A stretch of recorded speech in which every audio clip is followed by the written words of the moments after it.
Tomorrow is Free Practice 1, which marks the official start of the F1 2022 season, and in preparation, I have compiled my Drivers' Championships predictions for this season. Who's going to be on top, who's going to be on bottom, and let me tell you, it might surprise you a little bit. Stick around.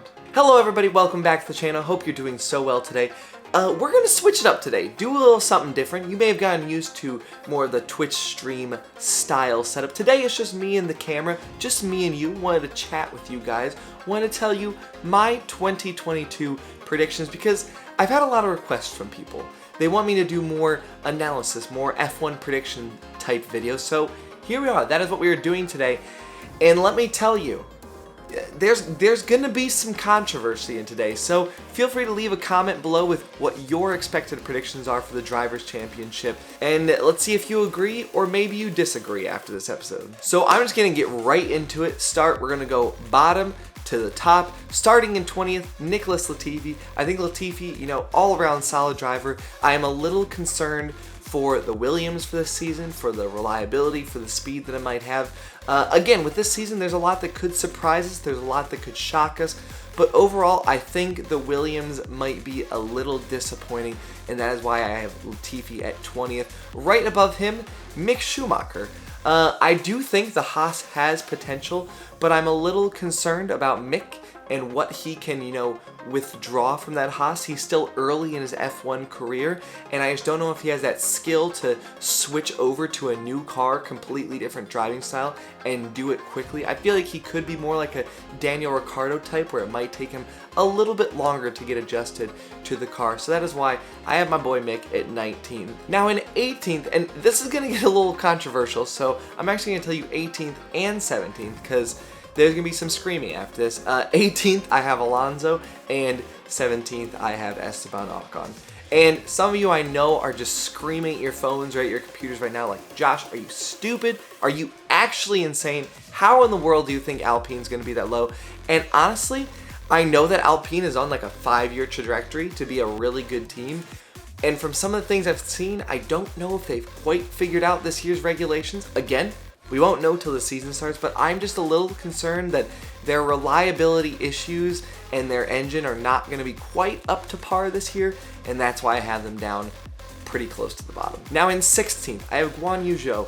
Now, you might be thinking, Josh, rookies, they're always, a little bit worse than the people that have been around. That is true. So you would kind of expect him maybe to be a little farther down, but because of the new cars and lots of people, trying to get adjusted to them, I have a feeling that Guan Yu Zhou might do a little better than expected in that Alfa Romeo, and that is why I have him at the position that I do. Now, for 15th, I know I said the Williams was going to be, not great, but I think in 15th is going to be Alex Albon. And here's why. He's had experience at F1. He's had experience with a big team. I think he knows how to extract a lot from a car. I think he'll put himself into a good position to score some points, possibly more than his teammate, and really put him up there. Not high up in the standings, but 15th in the Williams. I think he'll be able to extract just a little bit more than his teammate will. Now in 14th, I got Valtteri Bottas. I know, guys, I know what you're saying, like, ooh, that's pretty low for the Alpha. I don't know if the Alpha is really going to perform as well as we think it will this year. I think Valtteri will be better than Guan Yu Zhou because of his experience in Formula One. He just has a lot of years of driving in the series, but at the end of the day, I don't really think that car is going to impress us that much. Honestly, I would love to be proven wrong. That would be pretty sick, but I just don't think it's going to. Up next, 13th, Lance Stroll. Lance has always been solid at scoring points, never high in the points usually, but he does a decent job, so I think Lance will be able to score some points, but might not be able to extract quite as much out of that car as Sebastian Vettel will, which is, going to be unfortunate, but I think this could be a great jumping point for Aston Martin into the future.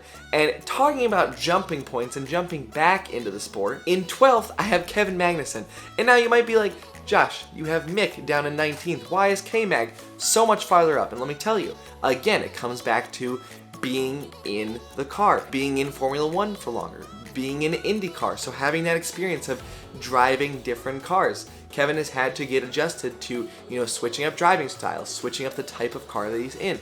So I think that might actually really come and help him this year with these new cars, these new regulations. And if the Haas can perform in a decent way, I think K-Mag has a good chance to put in some decent points finishes, and maybe we'll see a Haas on a podium this year.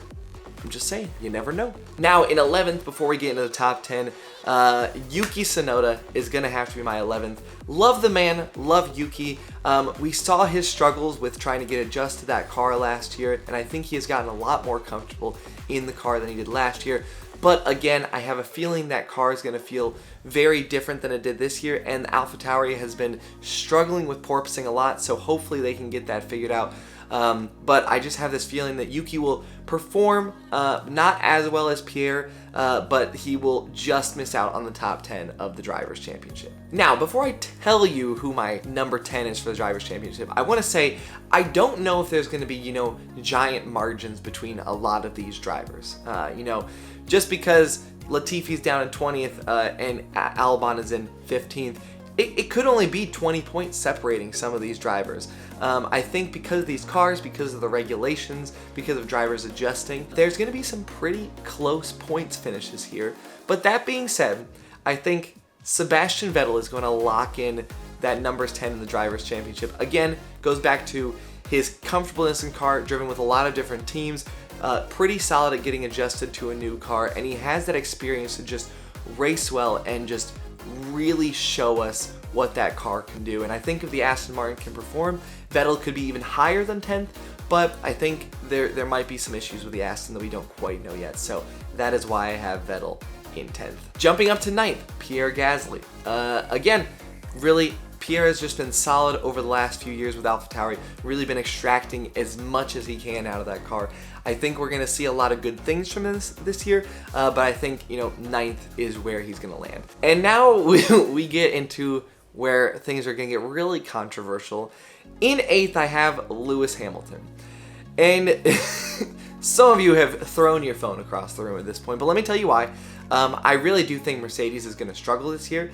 I think Lewis has gotten comfortable with a car that usually works well with him and really just does what he wants it to do. And if it doesn't do that this year, if it's not performing how Lewis wants it to perform, I don't know if it's going to go well for Mercedes. Obviously, George is above Lewis, as you can already tell, but I won't spoil that just yet where I put him.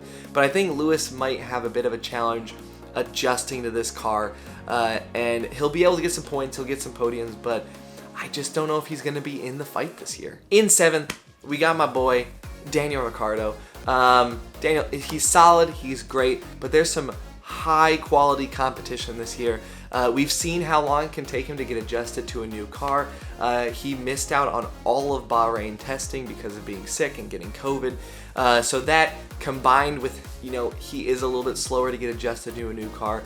I think he'll do well. I think he'll settle into the car, but I think it might take 5-7 races for that to happen. And by that point, he's kind of, he's going to be out of the top 5. Now in 6th, we have our boy Checo in the Red Bull. I think the Red Bull is going to be relatively quick this year, but I think Checo will fall into that 6th position. He's solid. He's a really good driver. Honestly, if he surprised me, I wouldn't even be that upset, but I just have a feeling 6th is where we're going to see him this year. Now, into the top 5 of the Drivers' Championship. I have this weird feeling that we're going to see a 4, maybe even 5-way battle for the Drivers' Championship. For sure 3. I feel like it's definitely going to be 3, but possibly 4 or 5, and that is why I've put George Russell in that 5th spot.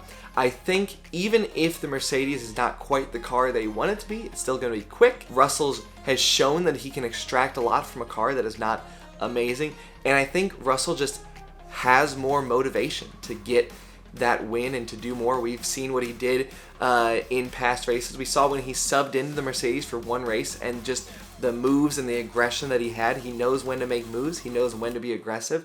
And I think he's willing to take those risks, whereas Lewis might not be as willing to take those risks. So I think those risks will pay off for George, and we'll see him in 5th. Now in 4th, we have the Ferrari of Charles Leclerc. Leclerc, quality, solid driver all around. You can't complain unless it's Leclerc in Monaco. I'm sorry, Charles, but what do you want me to do? maybe this will be your year. Who knows? I think Ferrari's really going to do well, but I think Leclerc is just going to not be as consistent as his teammate Carlos, and he's going to end up in 4th. Now, we get into the spiciness, the top 3. And again, I'm going to say it again, I really think this battle is going to be close. I think we are going to be surprised by who is in this battle and by who ends up on top. And I think this is the year where we could have a surprise on that top spot of the Drivers' Championship. So, in 3rd, Lando Norris. In 2nd, Max Verstappen. And in 1st, Carlos Sainz. Now, I'm going to get so much crap from Jamie on this one, from other people, for putting Carlos that much above Charles, but I feel like that top 3 could be solid. It sounds like the Red Bull has some really good potential. It really seems like the McLaren is doing well. It's delivering. It doesn't have a lot of issues. There's not a lot they need to figure out. Lando has spent so many laps in this car, and we've seen how good Lando already was last year, and I would not be surprised if we saw Lando potentially, as drivers and as constructors are trying to figure out these new setups and these new regulations, these new cars, Lando really extracting a little bit extra from the car and just surprising us. I will say, based on what we've seen in preseason testing and everything else, Ferrari does seem to be strong. What I would love is Max and Lando to be switched and there to be a Carlos-Lando battle for the championship. That would be incredible, but I do think the Red Bull is just going to be solid, and Max is going to be in that 2nd place. So that is my drivers' predictions for 2022, and I know there's some of you keyboard warriors out there that are already typing away and saying, Josh, you're absolutely insane. That's fine. Leave a comment, DM me, let me know what your predictions are. I'd love to know. I'm going to be revisiting this video halfway through the season just to see how accurate it is, and then at the end of the season. So stay tuned for that. Make sure to like and subscribe so you always know when next videos are. Click that notification bell so you know when I posted something dope. And as always, it's great to hang out with you guys. It's so good to see you. Have a wonderful day. I'll catch you in the next one.